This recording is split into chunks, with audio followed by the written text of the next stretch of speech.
진설이라는 말은 베풀었다 하는 말입니다.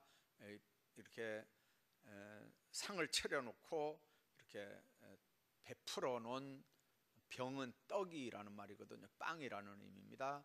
하나님의 성전에 그게 왜 필요한지, 어떤 기구 위에 그 빵이 놓여져 있는지 우리는 떡이라고 번역하지만 실제 그건 빵이거든요. 우선 진설병부터 여러분들이 한번 떡상부터 한번 좀 보겠습니다. 그림을 한번 보십시오.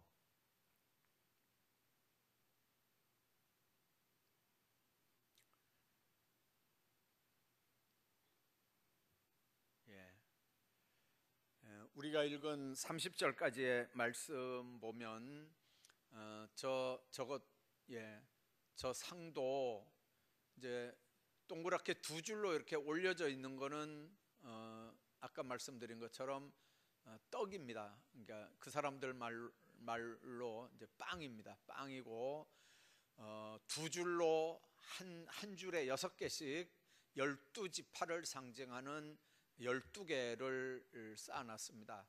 한 줄에다 12개 다 못 올려놓으니까 저렇게 2개씩 두 줄로 해서 6개씩 이렇게 놓은 거고요. 저 네모 나무는 조각목입니다. 조각목인데 조각목은 이제 법궤 이야기할 때 말씀드렸죠. 아카시아 종류인데 나무, 아카시아 같이 생긴 나무인데 이렇게 똑바로 올라가는 나무가 아니고 이렇게 빙빙 꽈져 가지고 올라가는 나무입니다. 저 나무는 땔감밖에는 사실 못 쓰는 나무입니다. 그런데 켜서 다듬어 가지고 저기다가 금으로 저걸 덮었습니다. 그래서 금으로 덮었는데 이제 금으로 덮은 모양이 저 모양입니다. 그리고 이렇게 사람이 떡상도 이렇게 만지지를 못합니다. 성물이니까. 그래서 이렇게 밑에 채를 이렇게 그 막대기를 이렇게 꿰을 수 있도록 해서 제사장들이 저걸 이렇게 들고 옮기는 이제 그런 모양입니다. 저게 이제 성전의 떡상입니다. 그림마다 조금씩 다른데요. 저 그림은 뭐냐면 이렇게 하루 동안 진설해 놨다가 그 떡을 물리고 이제 이쪽 사람은 새 떡을 지금 갖다 놓는 겁니다. 그러면 진설해 놨던 떡은 물리고 이제 내놓고 새 떡을 갖다가 놓을 때 그 물린 떡은 거룩한 떡이고 거룩한 상에 올라갔던 거기 때문에 다른 사람은 절대 손을 못 댑니다. 저거는 제사장들만 손을 댈 수 있고 제사장들만 먹을 수 있는 떡입니다. 또 다른 그림 있나요? 저건 위에서 내려다본 그림이네요. 또 다른 그림.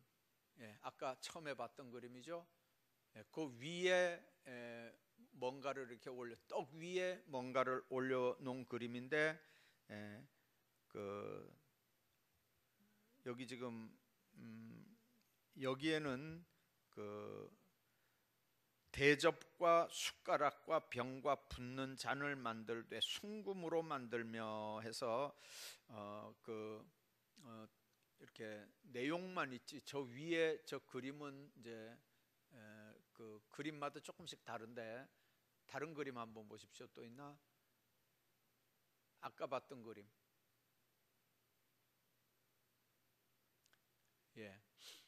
보통 이제 그 떡상 하면 이제 저런 그림입니다. 저런 그림이고 저 떡 위에 뭔가 올려놨던 그림은 또 다른 성경을 근거해서 이제 상상해서 만들었던 그림이고요. 이제 저 모습이 성소에 있었던 떡상의 그림입니다. 자, 이제 떡상을 이야기할 때 진설병을 이야기할 때 진설병은 아까 얘기한 것처럼 저기다가 이렇게 진설한 떡을 진설병이라고 그러고요.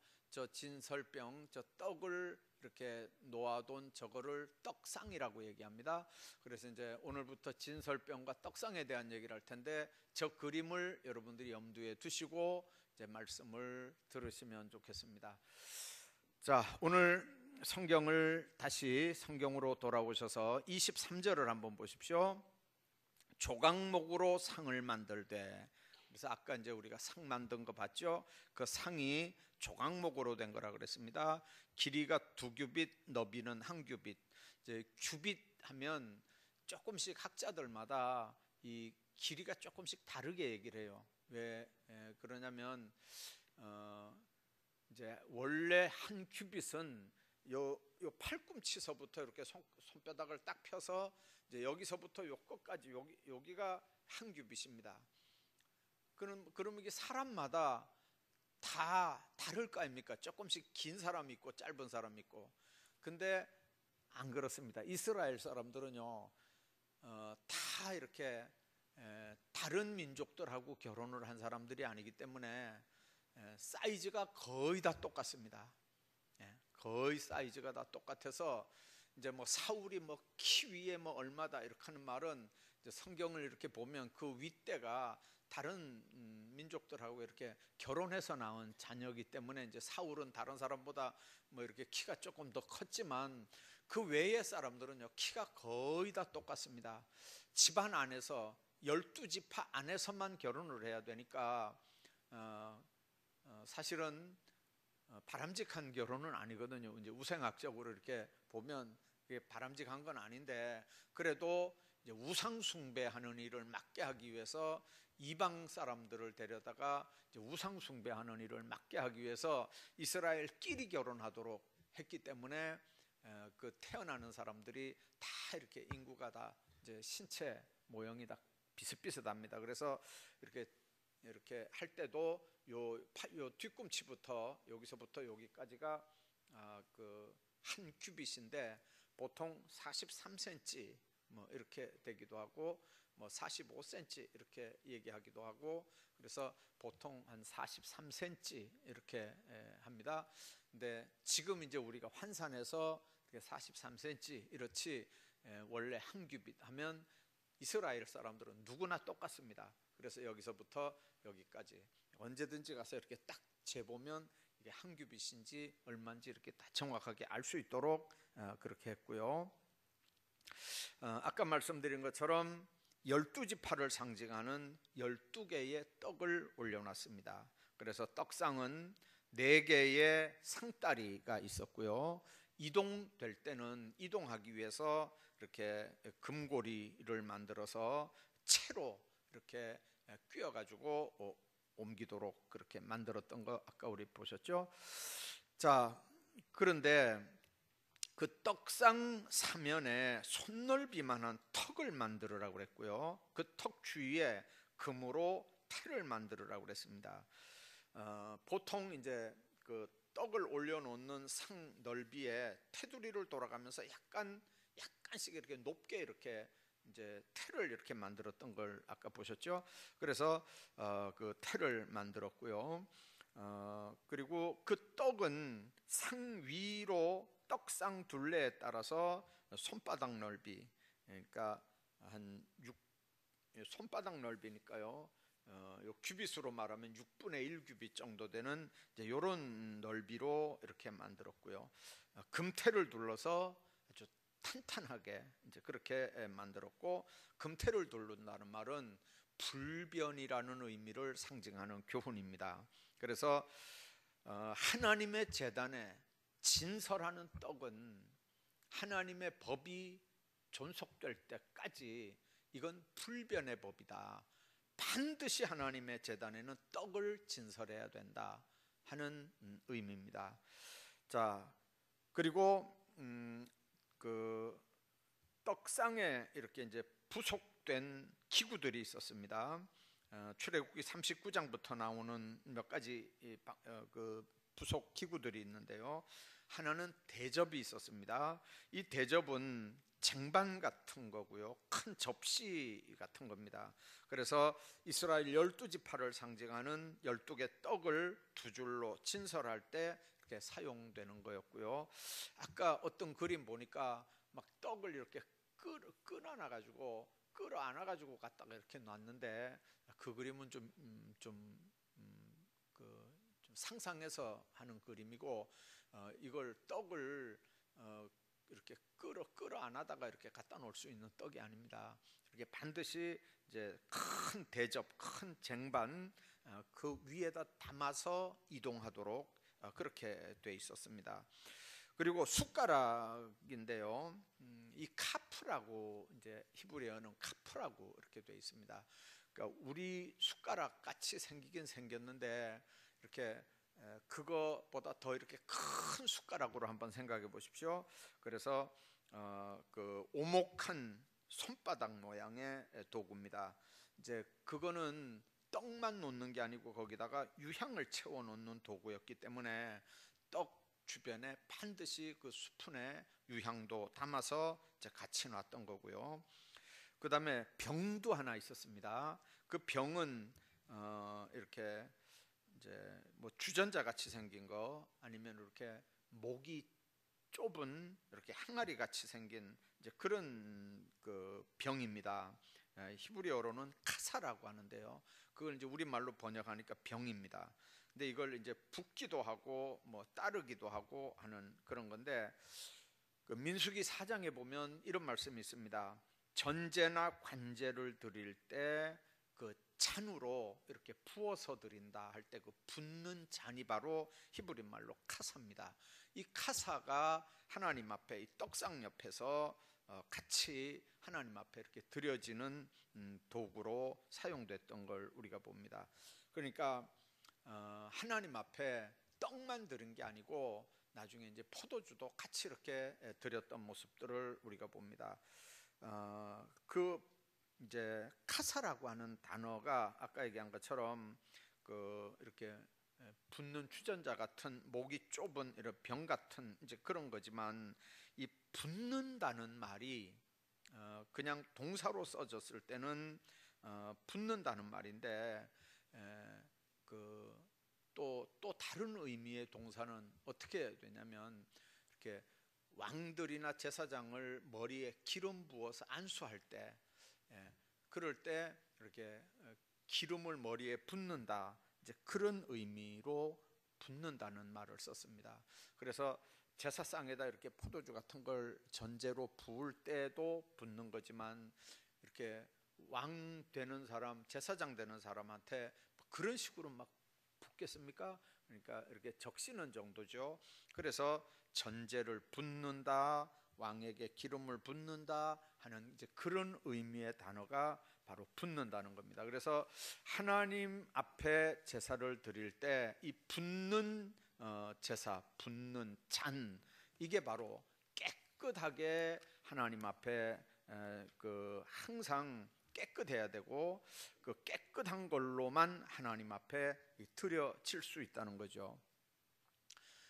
요즘 말로 하면 이제 앞에서 우리가 번제단 이야기할 때 짐승을 잡고 피를 그 번제단 내귀퉁이에 바르고, 그 다음에 내장이나 뭐 이런 거 다 밖으로 이렇게 태우고, 그리고 또 그걸 각을 떠서 다 태워서 이렇게 하나님 앞에 드렸지만, 그래도 그 드린 뒤에 보면 이렇게 잔으로 하나님 앞에 이제 마지막 전제를 붓는 그런 붓는 잔, 붓는 병, 그런 도구들이 진설병과 함께 반드시 있었던 걸 봅니다.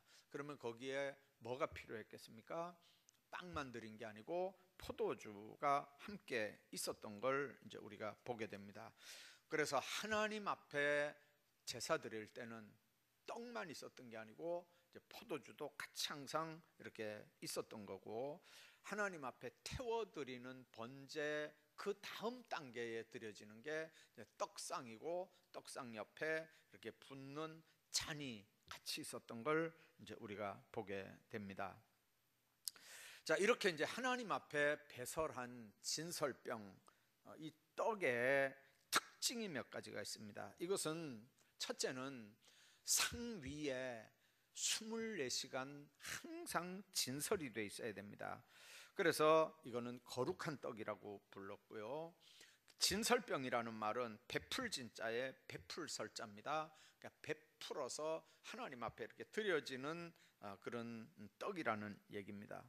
이제 잔치할 때 우리나라 같으면 환갑 옛날에 환갑잔치나 뭐 이렇게 고희잔치, 고희연 이렇게 가보면 이제 어른들이 상 이렇게 받잖아요. 그러면 한 상 잔뜩 차리는데 그 앞에 꼭 있는 게 뭐냐면 떡 이렇게 수북하게 이렇게 쌓아놓은 떡 그 뭡니까? 떡 덩어리가 이렇게 하나 있었죠. 그게 바로 이제 구약 개념으로 말하면 진설병 같은 개념입니다.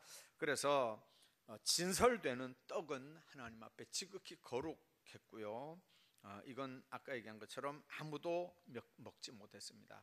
이 진설이라고 하는 말은 이제 한문으로 그런 거고요.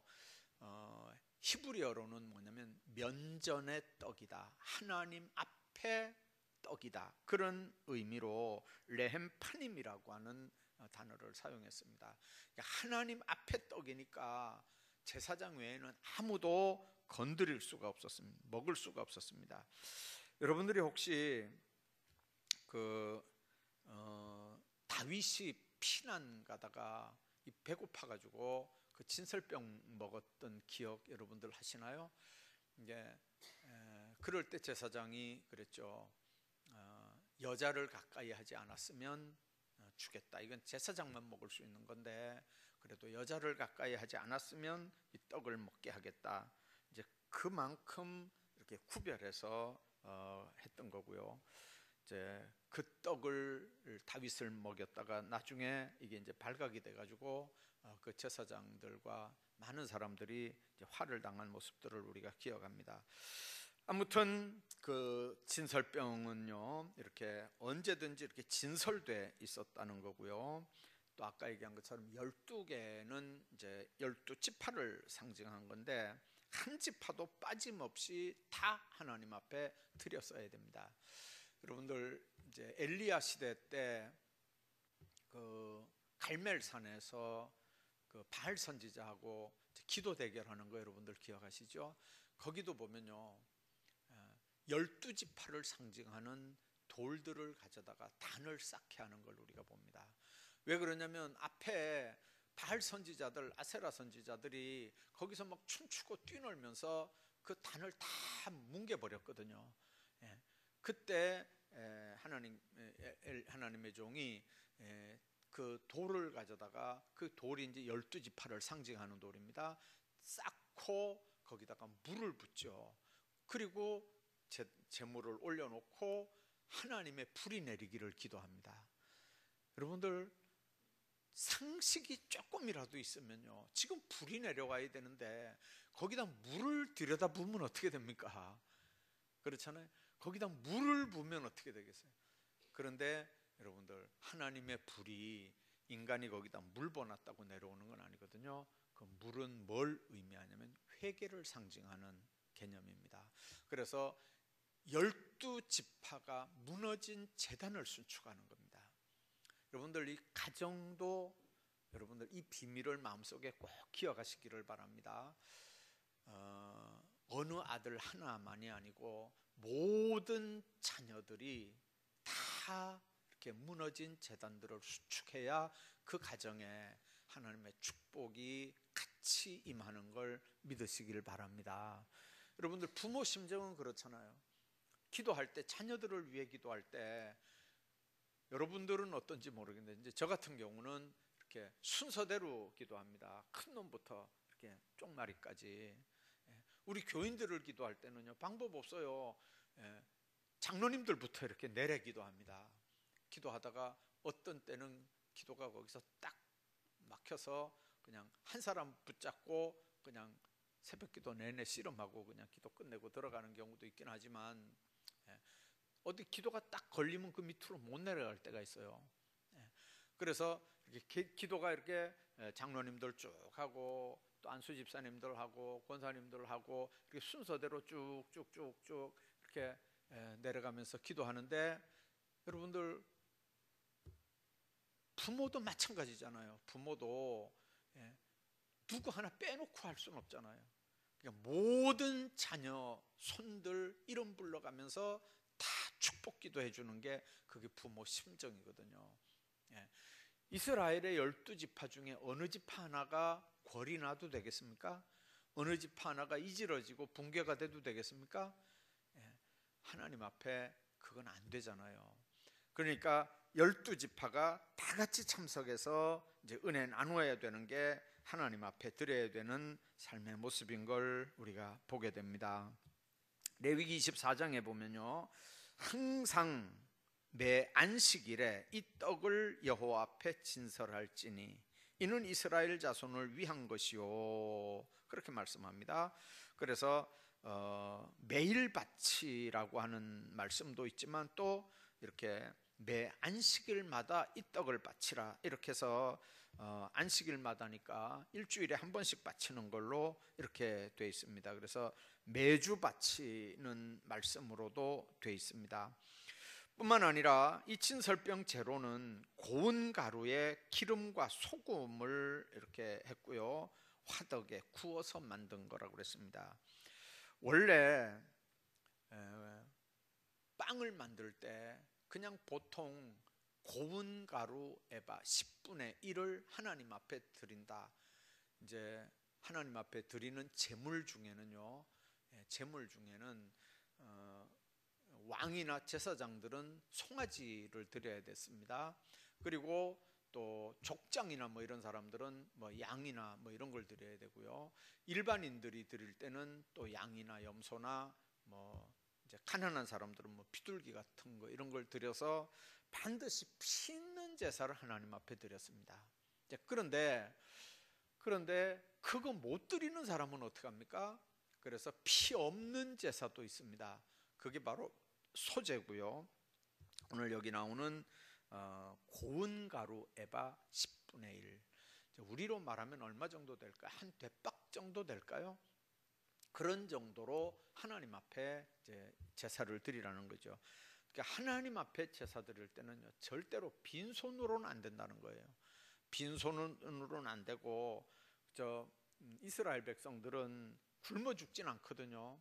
굶어 죽진 않으니까 있는 것 중에서 하나님 앞에 반드시 구별해서 양식이 있게 해라 하는 겁니다. 고운 가루는 그들이 하나님 앞에 드릴 수 있는 제물 중에 하나였고요, 기름과 소금을 이렇게 넣어서 먹도록 했습니다. 제가 어렸을 때 그 집에서 수제비를 한번 해봤어요. 어른들 어디 가고 안 계실 때 수제비를 했어요.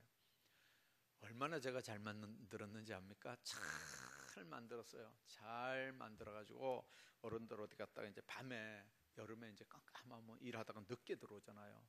그러면 내가 다 해놨다고 걱정하지 말고 앉으라고. 그래서 어른들이 일하다가 얼마나 고마웠겠어요. 삥 상에 둘러 앉아가지고 내가 만든 수제비 한 대접씩 해가지고 딱 먹었는데 서로 이렇게 눈치 보면서 씩씩 웃어요. 나중에 보니까요, 소금이 들어가야 되는데 안 들어갔나 봐요. 그게요. 여러분들 수제비 하는데 소금 안 넣고 한번 해봐봐요. 그 맛이 어떤가? 진짜 못 먹어요. 여러분들 수제비를 할 때는 반드시 소금이 들어가야 돼요. 아마 그 소금물을 녹여가지고 막 반죽을 할 때 집어넣는 건지 뭐 지금도 왔다 갔다 하는데, 하여튼간 이 하나님 앞에 드리는 거는 기름도 반드시 있어야 되고요, 소금도 반드시 집어넣습니다. 그래서 떡 12를 구웠습니다. 레위기 2장에 보면요, 화덕에 구워서 하나님 앞에 드린다고 그랬습니다. 그래서 하나님 앞에 화덕에다가 드릴 떡을 따로 구웠고요, 고운 가루에다가 기름을 섞어서 그렇게 하나님 앞에 떡을 구웠습니다. 소금도 들어가고 기름도 들어가는데 반드시 못 들어가는 게 있습니다. 그게 뭐냐면 누룩입니다. 누룩. 보통 우리가 만들어 먹는 빵은 다 누룩이 들어가잖아요. 이스라엘 백성도 누룩을 집어넣고 빵을 만들었습니다. 밀가루에다가 이렇게 반죽을 할 때 누룩 집어넣고 반죽을 해서 입을 푹 뒤집어 식혀 놓으면 이만큼밖에 안 되는 밀가루 반죽이 푹 뒤집어 식혀 놓고 그 다음날 되면요, 한 양푼이 수북하게 이렇게 되잖아요. 이제 그걸로 빵도 만들고 이제 이렇게 하는 거거든요. 근데 하나님 앞에 드릴 때는 절대 그건 안 돼요. 누룩 못 집어넣게 했습니다. 그래서 이 누룩은 절대 안 되고요. 소금은 또 반드시 쳐야 되고요. 그래서 하나님 앞에 이 진설병이 무교병인지 유교병인지 언급은 없지만 누룩을 넣지 말아라 그랬으니까 이거는 무교병입니다. 무교병.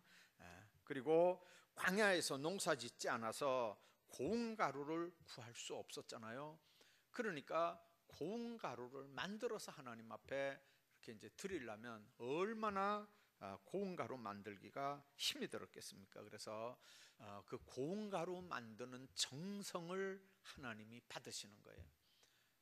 우리가 하나님 앞에 예배 드릴 때 예배 드리는 중심이 하나님 앞에 상달된다는 걸 꼭 믿으시길 바랍니다.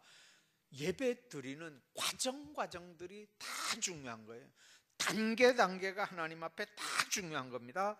그래서 진설병 만들기 위해서 곡식을 선별해야 되고 선별한 곡식을 고운 가루가 되도록 찧어야 되고 또 뜨거운 화덕에서 구워야 되고 더더군다나 누룩이 들어가지 않으니까 얼마나 떡 만들기가 빵 만들기가 힘이 들었겠습니까? 그래서 여러분들 그 누룩 안 들어간 그 떡을 통해서 나중에 예수님이 생명의 떡이시라고 하는 말씀과 이렇게 연결을 시키는 거거든요. 그러니까 구약 시대의 진설병과 신약 시대의 예수님이 떡이라는 말씀과 예수님의 입에서 나오는 말씀이 곧 떡이라고 하는 이 개념이 구약과 신약 그리고 지금 우리도 다 이렇게 연결이 됩니다. 그 다음에 떡이 떡상 위에 진설된 모양은 한 줄에 6개씩 2줄입니다. 그리고 이제 그핫 자손들이 그러니까 레위 지파 중에도 그핫 자손들이 이 떡을 진설하는 떡을 준비했다고 레위기에 말씀을 하고 있고요. 이 고운 가루 4.6리터 정도라니까 이게 이제 그냥 작은 이런 떡이 아니고 이 굉장히 큰 떡이었던 걸 우리가 봅니다. 이 12개 가지고 성전 안에서 일하는 제사장들이 다 먹을 정도의 떡이니까 떡 하나가 얼마나 큰 떡이겠습니까? 그래서 고운 가루 약 4.6리터 4리터 그러니까 5리터 가까이 되는 걸로 이렇게 떡 하나 이렇게 만들면 그 12개를 만들어서 제사장들이 다 먹어야 되니까 그래서 이제 이 뒤에 보면은요 이스라엘 백성들이 이제 그 출애굽을 하는 과정에서 이스라엘 사람들은 출애굽하는 과정에서는 이동을 해야 되니까 하나님 앞에 이렇게 못 하잖아요. 근데 제사장들은 먹고 살아야 되잖아요. 그래서 그때 이제 생겨난 게 성미 제도들입니다. 성미 제도. 요즘에는 이제 우리 교회도 지금 저 뒤에 보면요 새빨갛게 지금 1년 붙여놔가지고 새빨갛게 지금 붙어져 있습니다. 성미. 근데 처음에 우리 한국 교회에 그 선교사님들 와가지고 이 성미 굉장히 강조했어요. 그때 했던 이야기들 중에 하나가 뭐냐면 예를 들어서 5식구가 있다면 6식구예요. 왜 그러냐면 예수님은 보이지 않는 식사 때마다 보이지 않는 식구예요. 그래서 5식구면 예수님까지 6식구예요. 그래서 밥을 할 때도 5명 밥을 이렇게 뜰 때 밥하려고 이제 이렇게 조그만 이게 그릇으로 이렇게 5명 밥을 이렇게 뜰 때 제일 먼저 예수님 것 떼내 가지고 다른 통에다 이렇게 담아서 일주일 동안 그걸 모아서 하나님 앞에 드리는 게 성미였어요. 여러분들 성미 지금도 그렇게 드리나요? 네. 그래서 여러분들 그 이제 사택에 성미 가지고 오는 거 보면요, 막 총천연색이에요. 총천연색. 여러 집에서 이렇게 모아가지고 사택에 가져오는 쌀이니까 막 총천연색이에요. 요즘에는 그냥 안 가져오고 뭐 성미 헌금 한다는 얘기도 들었고요. 또 무슨 뭐 하여튼간 그래서 사택에 오는 것도 이렇게 그렇게 안 오는데, 원래 성미는 그런 정신으로 하는 거 아니에요. 원래 성미를 뗄 때는 식구 숫자대로가 아니고 플러스 예수님도 보이지 않는 우리 식구. 그래서 우리 집에 호주는 예수님, 가장 예수님, 그런 정신으로 예수님 거를 띄어서 일주일 동안 모아놨다가 하나님 앞에 드리는 게 성미인 줄로 믿습니다. 그러니까 얼마나 이제 정성이 들어가는 겁니까?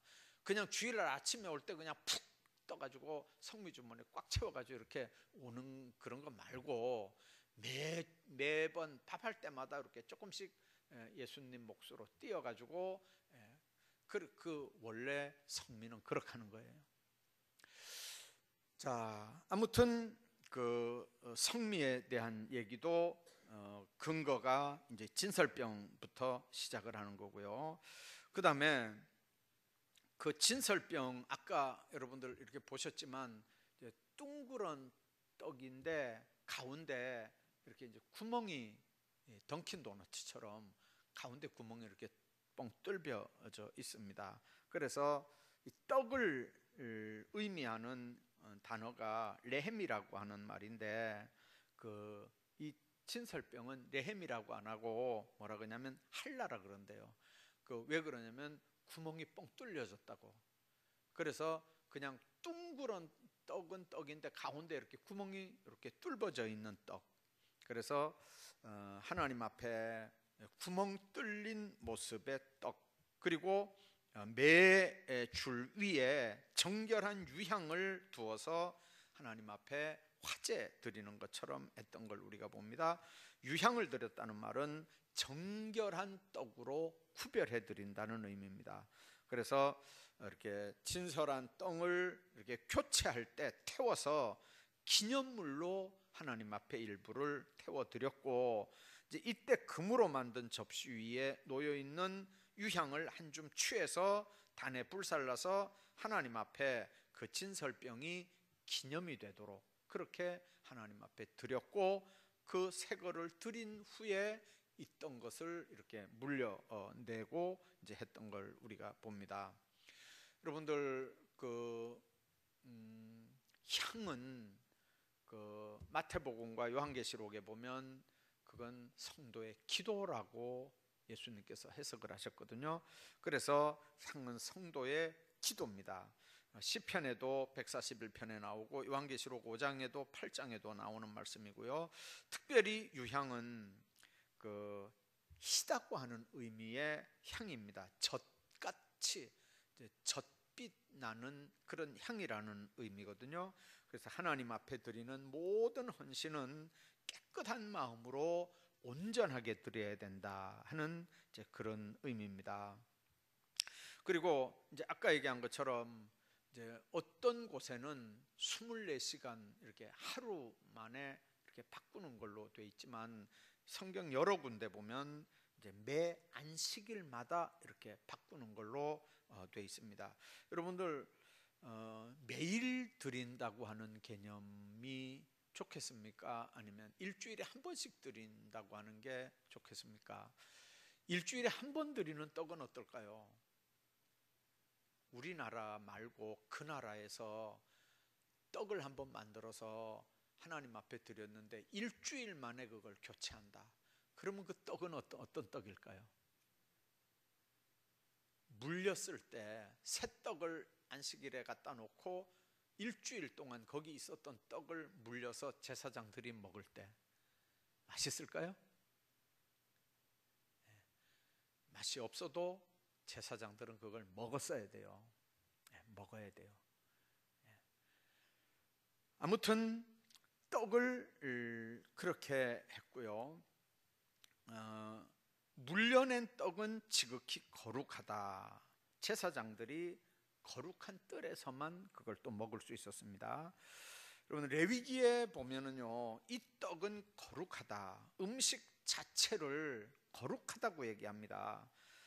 이게 여러분들 한 번 그냥 거룩하다 이런 정도가 아니고요, 이 문장에 보면요, 최고, 아주 최고 이렇게 그 최상급을 써가지고 아주 최고로 거룩한 그런 떡으로 말씀을 합니다. 그래서 제사장의 남자들만 먹을 수 있도록, 그리고 제사장의 남자마다 막 먹되 거룩한 곳에서만 먹을 수 있도록, 그리고 율법에서는요, 하나님 앞에 요제나 거제로 흔들어 바친 제물은 제사장에게 돌리고 이게 거룩한 양식이기 때문에 다른 사람들은 절대로 만지지도 못하도록 그렇게 했던 걸 우리가 봅니다. 모세가 제사장이 먹어야 되는 속죄제 고기를 찾으러 왔다가 엘르아살과 이다말이 율법을 어기고 진 밖에 재버리는 곳에다가 불사른 걸 알고 아주 호되게 질책하는 모습이 레위기 10장에 기록이 됩니다. 까뜩했으면 그 사람들 죽을 뻔했는데요, 하나님께서 모세를 통해서 죽는 자리까지 가진 않았지만, 그러나 엘르아살과 이다말, 이 제사장들인데 아주 다른 데서 이렇게 재버리는 곳에서 그 떡을, 일주일 된 떡을 그거 먹기가 얼마나 불편하겠어요. 그러니까 그냥 재버리는 데다가 이렇게 태워서 이렇게 없앴다가 모세한테 들켰죠. 그래서 아주 된통 혼이 나는 모습이 레위기 10장에 기록이 됩니다. 뿐만 아니라 이 묵은 떡은 이제 이렇게 새 걸로 교체가 될 때 아까 얘기한 것처럼 성막뜰에서만 먹어야 됩니다. 다른 데서는 절대 못 먹습니다. 성막뜰에서만 먹어야 됐고요. 그리고 아론과 그 자손들만 먹어야 됐고요. 이게 영원한 규례라고 그렇게 기록이 됩니다. 그리고 그 먹으라는 말도 그냥 아무 데서나 왔다 갔다 하면서 막 이렇게 먹는 게 아니고 그 아주 지정된 장소에서 정확하게 이렇게 제사장들이 거룩하게 먹도록 이제 그렇게 돼 있고, 이거는 영원한 규례다. 그 말은 시간이 아무리 지나가도 100년이나 1000년이나 뭐 만년 뒤에라도 이거는 절대로 바뀌어지는 게 아니다, 그런 의미입니다. 절대로 못 바꾸는 법이다, 그런 의미입니다. 그래서 진설병은 제사장의 분깃으로 돌리게 한 규례가 그 나중에 다윗이 도피할 때까지 이렇게 다윗이 도피 생활 중에도 이제 이 떡을 먹었던 걸 우리가 보면, 하나님의 전에 들어가서 이제 굶주린 자기 부하들에게 아히멜렉에게 먹을 걸 요구해가지고 3일 동안 분열을 가까이 하지 않았다고 약속을 받아내고 몸의 성결을 확인한 후에 떡을 먹게 했던 걸 사무엘상에서 이렇게 보게 되고요.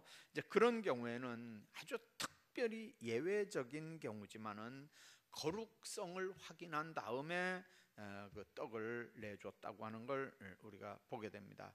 아무튼 그 제사장들과 그 자손들의 생계를 위한 식물이 바로 진설병이었다는 건데, 그 단순히 제사장들의 양식 개념 전에 신앙적으로 우리가 이 진설병이 바로 하나님 앞에 번제단을 지나서 여기에 놓여진 떡상이 놓여지게 된 이유가 도대체 뭔지, 이게 신학적인 의미가 예수님과 관계에서 뭔지는 이제 다음 수요일날 저녁에 다시 말씀을 드리고, 오늘은 여기까지만 말씀을 드리겠습니다.